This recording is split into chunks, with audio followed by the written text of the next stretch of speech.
আসসালামু আলাইকুম দর্শক, লন্ডন বৈঠকের মাধ্যমে বিএনপি যে আবারও ট্রাপে পা দিল সে কথা আমি যেমন স্পষ্ট করে একাধিকবার বলেছি, আরও অনেকেই বলেছেন, কিন্তু সেই বিষয়টি সম্ভবত বিএনপির অনুধাবনে আসতে শুরু করেছে। বিএনপির মধ্যকার নেতাদের একটি অংশ মনে করছে যে সরকার ফেব্রুয়ারিতে নির্বাচন দেবে না এবং নির্বাচনের আগে নানান ধরনের টালবাহানা করা হতে পারে। এই একই কথাগুলো আমরা বলে আসছিলাম এবং বিশেষ করে যখন দুদিন আগে প্রধান উপদেষ্টার সঙ্গে প্রধান নির্বাচন কমিশনার সাক্ষাৎ করলেন, রুদ্ধদ্বার বৈঠক করলেন, 1-to-1 বৈঠকের মাধ্যমে সেই বিষয়টি নিয়ে কোনো পক্ষই প্রধান উপদেষ্টার প্রেস উইং কিংবা নির্বাচন কমিশনের পক্ষ থেকে কেউই কোনো ধরনের কোনো শব্দ উচ্চারণ করেননি, কোনো কথা মানুষের সামনে বলেননি। এবং সেখানেই সন্দেহ যে কি আসলে হয়েছে। এবং বিএনপির পক্ষ থেকে তো এই দাবি জানানো হয়েছে যে দুজনের এই রুদ্ধদ্বার বৈঠকে কী নিয়ে আলোচনা হলো তা যেন পাবলিক করা হয়, কিন্তু সেই সম্বন্ধে এখনও পর্যন্ত কিছু বলা হয়নি। সেই জায়গা থেকে বিএনপির একটি অংশ মনে করছে যে ফেব্রুয়ারিতে নির্বাচনের বিষয়ে দুই পক্ষ যে মোটামুটি একটি ঐকমত্যে পৌঁছেছিল সেটি আসলে সরকার দেবে না, তার আগে রাজনৈতিক পরিস্থিতি ঘোলাটে করার জন্য নানান ধরনের এজেন্ডা সামনে নিয়ে আসা হতে পারে সরকারের পক্ষ থেকে এবং সরকারের অনুগত যে পক্ষগুলো রয়েছে তাদের যোগসাজশে।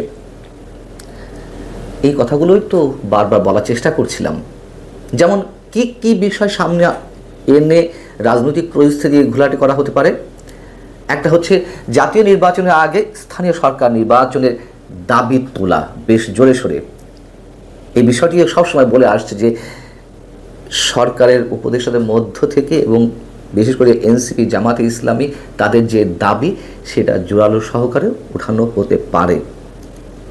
সংখ্যানুপাতিক পদ্ধতিতে নির্বাচন, এই বিষয়টি বিএনপি মানছে না। এনসিপি, জামাতে ইসলামী, ইসলামপন্থী বেশ কয়েকটি দল তারা এই পদ্ধতি নির্বাচন চায়, সেই দাবিটি সামনে আনা হতে পারে। বর্তমান ইসির বাতিলের একটি দাবিতে এনসিপির পর্যায় থেকে রয়েছে, যদিও সব কিছু নাটকের অংশ। ইসির মানে সিইসির পদত্যাগ চাই বা বর্তমান নির্বাচন কমিশনারদেরকে অপসারণ করতে হবে, এই দাবি এনসিপি জানিয়ে আসছে। আবার এই নির্বাচন কমিশনের অধীনে যতগুলো আনুষ্ঠানিকতা চলছে, নিবন্ধনের কাজ বা অন্যান্য ইস্যুতে, সেগুলো আবার এনসিপি তাদের অধীনে করে যাচ্ছে। মানে এত দুর্বল স্ক্রিপ্টের নাটক আমাদের সামনে মঞ্চস্থ হচ্ছে, তারপরেও আমাদের কিছু করার নেই। আর বিএনপি বুঝেও না বুঝার ভাব করছে, রহস্যটা সেখানেই। সে বিষয়ে আসছে। আর কি কি সামনে আনা হতে পারে। রাষ্ট্রপতি অপসারণের দাবি ছিল জাতীয় নাগরিক পার্টি বা বৈষম্যবিরোধী ছাত্র আন্দোলনের নেতাদের পক্ষ থেকে। জাতীয় পার্টিকে নিষিদ্ধ করা একটা দাবি ছিল। তো সেই বিষয়গুলো আবারও জোরালো একটা আওয়াজের জায়গা থেকে বিষয়টি সামনে আনা হতে পারে। রাজনৈতিক ময়দান উত্তপ্ত করা একটা চিন্তাভাবনা অবশ্যই তাদের মধ্যে রয়েছে। এরপরে আরও একটি যে বিষয়, সেটি মানুষের মধ্যে তো একটা আশঙ্কা রয়েছে জুলাই ঘোষণাপত্র নিয়ে। যেহেতু জুলাই সনদ একটা দেয়া হবে, জুলাই চার্টার, সে বিষয়ে সবাই মোটামুটি একমত, কিন্তু জুলাই সনদের মধ্যে জুলাই ঘোষণাপত্র এটি নিয়ে কি করা হবে এবং সরকারের ভেতরকার যারা দায়িত্বশীল পর্যায়ে রয়েছেন তাদের সাথে জাতীয় নাগরিক পার্টির নেতারা বসে একটা ঘোষণাপত্র সম্ভবত তৈরি করেছে। বিএনপি এমনটা আশঙ্কা করছে, যেটিতে বিএনপির একমত হওয়ার কোনো সুযোগ নাও থাকতে পারে, এমনটাই মনে করা হচ্ছে। সেই বিষয়টি সামনে আনা হতে পারে। এবং চট্টগ্রাম বন্দর করিডোর ইস্যু, এগুলো তো এখনও চলমান রয়েছে বিতর্কগুলো, সরকার সেখান থেকে সরে আসেনি। সেই বিষয়গুলো সামনে নিয়ে এসে যখন সত্যি সত্যি রাজনৈতিক দলগুলো, বিশেষ করে বাম সংগঠনগুলো তারা লং মার্চ করেছে, নিশ্চয়ই তারা এই বিষয়টিতে আপত্তি জানাবে রাজনৈতিক ময়দানে নেমে এসে। সেক্ষেত্রে একটা পরিস্থিতি চরমভাবে ঘোলাটে হতে পারে। এই সব বিষয় নিয়ে একটা তুমুল উত্তেজনার সৃষ্টি করা হতে পারে, যেখান থেকে জাতীয় নির্বাচন অনুষ্ঠানের মতন পরিবেশ নেই, নির্বাচন পিছিয়ে দেওয়া হতে পারে, এমন আশঙ্কা এখন বিএনপির নেতাদের কেউ কেউ মনে করছেন। আমাদের কষ্ট হয়, আমাদের মতো সাধারণ মানুষরা এই কথাগুলো কয়েক মাস ধরে অনবরত বলে আসছে, কিন্তু বিএনপি বুঝতে চাইছে না, অথবা বুঝেও কোনো এক রহস্যের কারণে তারা সরকারের সাথে আপোষ করতে বাধ্য হচ্ছে। কেন বাধ্য হচ্ছে সেই বিষয়টি যেমন প্রশ্নের, বিএনপির জনপ্রিয়তা যে তার বিরুদ্ধে চলে যাচ্ছে ধীরে ধীরে, সেটিও কি বিএনপি বুঝতে পারছে না? এটি আরও গুরুতর প্রশ্ন। এখন প্রধান নির্বাচন কমিশনার যে প্রধান উপদেষ্টার সঙ্গে সাক্ষাৎ করলেন, কি কথা হয়েছে সেখানে আমরা কেউ জানি না, তবে ধারণা করা হচ্ছে প্রধান উপদেষ্টা প্রধান নির্বাচন কমিশনার এএমএম নাসির উদ্দিন সাহেবকে ডেকে নিয়ে তিনি সম্ভবত শুনতে চেয়েছেন সংস্কার প্রক্রিয়া, নির্বাচন কমিশনের সংস্কার প্রক্রিয়া কোন অবস্থায়। যদি এটি সঠিক হয়ে থাকে, যেটি শোনা যাচ্ছে, তাহলে তার মধ্যে একটা দৃঢ়বিসন্ধি। তিনি বোঝার চেষ্টা করছেন কোন মার প্যাচে, কোন অজুহাতে নির্বাচনটি পেছানো যায়। নির্বাচন কমিশন সংস্কারের মানে বর্তমান পরিস্থিতি কি, তিনি ধারণা নেওয়ার চেষ্টা করেছেন। বিএনপিকে বাইপাস করে আগামীতে সব কিছু করা হতে পারে, এটাও পুরনো কথা। এই যে বিএনপির বিরুদ্ধে চাঁদাবাজি, দখলবাজির অভিযোগ, বিএনপির পক্ষ থেকে তারেক রহমান হাজার হাজার নেতাকর্মীকে বহিষ্কার করেছেন, এটা যেমন সত্য কথা। আবার তিনি না পেরে উঠতে পেরে সরকারের প্রতি আহ্বান জানাচ্ছেন যে অভিযুক্ত চাঁদাবাজদের, দখলবাজদের যেন অ্যারেস্ট করা হয়। সরকার করছে না, সরকার তো ইচ্ছা করে করছে না, বিএনপির জনপ্রিয়তা যেন তলানিতে এসে পড়ে।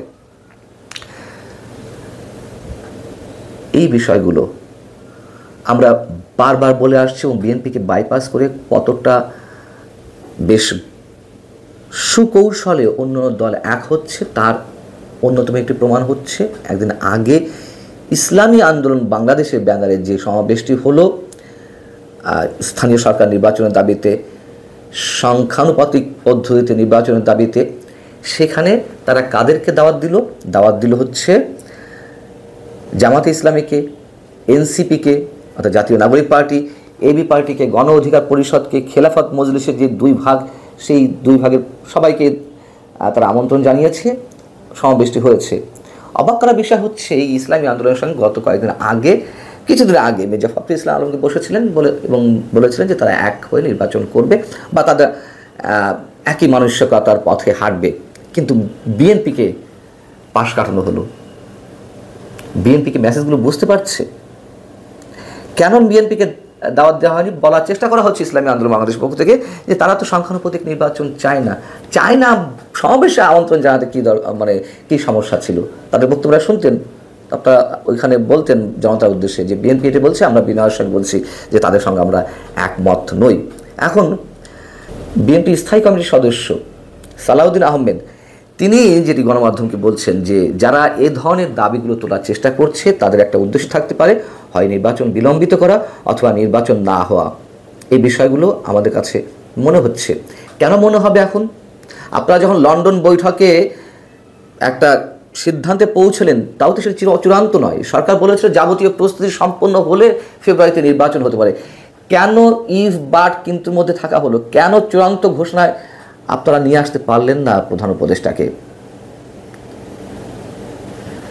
এইটিতে পারলেই না, বরঞ্চ তার পরই সারা দেশে মানুষের কাছে আপনারা মেসেজ দেওয়ার চেষ্টা করলেন সরকার খুব ভালো, সরকার যা করছে আমরা তার সঙ্গে আছি। মির্জা ফখরুল ইসলাম আলমগীর গত কয়েকদিন আগে বললেন যে সরকার যা করছে ভালো করছে, অনেক ভালো কাজ করছে, আমরা আছি। ব্ল্যাঙ্ক চেক দিয়ে দেওয়া হলো। মব ভায়োলেন্সের যে অবস্থা, সেখানেও সরকারকে সেভ করা একটা মানসিকতা বিএনপির মধ্যে দেখা যাচ্ছে। রুহুল কবির রিজভী তিনি বলেন যে সাবেক সিইসি নুরুল হুদাকে যে জুতা পেটা করানো হলো, তার গলায় জুতার মালা পরানো হলো, পুলিশের সামনে এটি করা হলো। পুলিশ কি করছিল? তাহলে নিশ্চয়ই সরকারকে বিপদে ফেলার জন্য এগুলো করা হচ্ছে। আহা, কি মমতা, কি মায়া সরকারের প্রতি, যে সরকারকে সেভ করার জন্য এখন পুলিশের কাঁধে দায় চাপানোর চেষ্টা করছিলেন রুহুল কবির রিজভী। পুলিশের মাথায় ঘাড়ে কয়টা মাথা? যেখানে একের পর এক মব ভায়োলেন্স সৃষ্টি করা হচ্ছে, পুলিশকে অবরুদ্ধ করে রাখা হচ্ছে, এখনো পুলিশের সদর দপ্তর অবরুদ্ধ করে রাখা হচ্ছে, আর সেখানে পুলিশ বাধা দেবে? রুহুল কবির রিজভীদের যে রাজনীতি আসলে মানুষকে আশাহত করছে। ডক্টর মোহাম্মদ ইউনূসের জন্মদিনে ফুলের শুভেচ্ছা পাঠালেন তারেক রহমান, সেটি জানাতেই পারেন, এটি সৌজন্যতা, আমরা আপত্তি দেখি না। কিন্তু মানুষের মনে সন্দেহ জাগে কদিন আগ পর্যন্ত তো এমনটা ছিল না।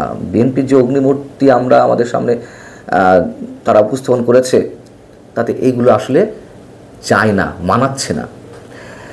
ইশরাকের যে আন্দোলন, ইশরাক হোসেনের দক্ষিণ সিটি কর্পোরেশনের মেয়র পদবাসা কেন্দ্র করে তুমুল একটা বিস্ফোরণ ঘটিয়েছিল, সেই জায়গাটা থেকেও আস্তে আস্তে সরে এলো। আমরা বলছি না এগুলো কেন সরে এলো, দরকার ছিল, এগুলো তো বিএনপি ঘটিয়েছে বা বিএনপি সেখান থেকে পরবর্তীতে যে রোল প্লে করছে তা আমাদের সামনে অবশ্যই অনেক সন্দেহের সৃষ্টি করছে, অনেক রহস্যের সৃষ্টি করছে।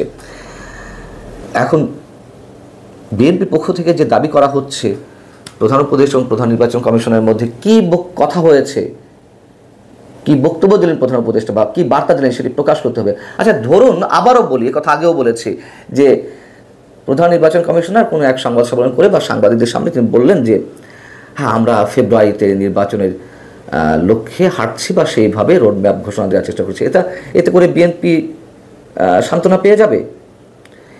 এগুলো যদি করে সেটাও একটা কৌশল সরকারের, বিএনপির সামনে আবারও মূলা ঝুলিয়ে রাখা হবে। যদি প্রশ্ন করেন কেউ, তাহলে কে করবে সরকার বিশ্বস্ততা অর্জনের জন্য, আস্থা অর্জনের জন্য? প্রধান উপদেষ্টা যেমন ঘোষণা দিয়েছিলেন জাতির উদ্দেশ্যে এপ্রিলে নির্বাচন দেয়া হবে, সেই ধরনের একটি ঘোষণা আসতে হবে বা সরাসরি তার পক্ষ থেকে বিবৃতি আসতে হবে, কোনো প্রেস উইং না, সরাসরি তার বিবৃতি, তার সিগনেচারের মাধ্যমে যে হ্যাঁ ফেব্রুয়ারিতে নির্বাচনের লক্ষ্যে সরকার সব ধরনের কর্মকাণ্ড শুরু করেছে এবং ফেব্রুয়ারিতে নির্বাচন হবে। তারপরও সন্দেহ থেকে যাবে বই কি, স্পষ্ট তারা নির্বাচন দিতে চাইছে না। একটা সময় তো দিতে